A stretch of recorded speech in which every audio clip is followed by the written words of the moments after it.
All right, I'm going to talk to you about ratios and rates and the difference between each of them. And so I'm going to just kind of go over quickly what we talked about today in class. I'm going to use the exact same slides and everything. But a ratio is a comparison of two numbers, and what's important to realize is that it has to be two numbers. You cannot compare three numbers or more, and you can't just have one number, okay?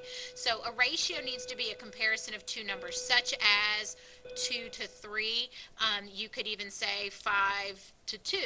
But do not mistake and think that 5 to 2 is the same thing as 2.5. Like when we're talking about improper fractions, we don't want to write it this way. We need to leave it as a comparison of two numbers. We also need to make sure that we always simplify ratios. So if I gave you a ratio of 4 to 2, well, that's going to simplify to 2 to 1. Again, you do not want to write it as just 2, even though 2 over 1 would simplify to 2. Okay? Um, Ratios can be written three ways. You could write the ratio of 1 to 3. You can write it 1 TO3, and you can even write it as a fraction as 1 over 3, as long as it's simplified and it has to be two numbers. Okay?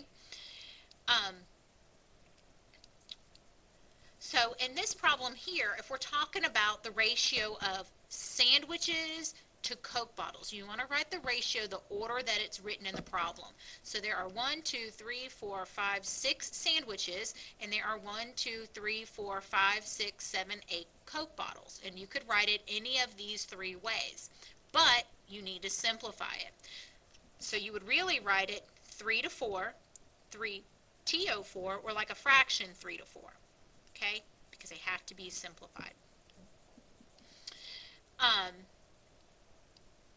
We talked about rates, and a rate is a ratio comparing two different quantities. And like I said, I'm sorry, I'm kind of going all over the place.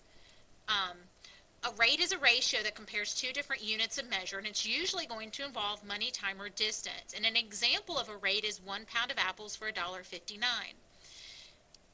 In black, these are all examples of rates. A unit rate is per one of something. So what I did is I rewrote each of these rates as a unit rate. So $1.98 for 2 liters of Coke is the same thing as 99 cents for 1 liter of Coke. 4 miles in 20 minutes is the same thing as 1 mile in 5 minutes.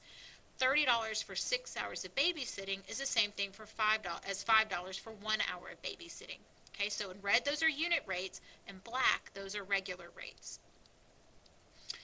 Now, it's important when you're looking at rates, at unit rates, because unit rates help you compare items to determine what is the better price, the better value, or if you're just comparing things in general, it's easier to look at the unit rate. And so remember, I showed you guys examples of cereal. You can go to the grocery store and look, and it'll tell you what the unit rate is, so that when you're looking at different items, like if you're wanting to buy cereal in these examples, you can compare the unit rate to decide which one the better cost is.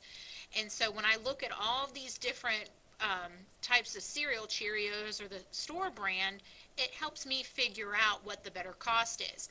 So paying $2.86 for a 12.2 ounce box of cereal, that is a rate, but 23.4 cents per ounce is a unit rate. So that's the difference between rate and unit rate. And again, looking at these, if I just look at the cost, I can't really tell what the better value is, and it's hard even when you look at the size.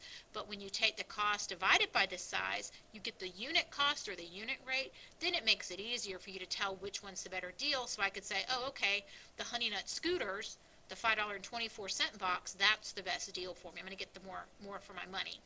Okay?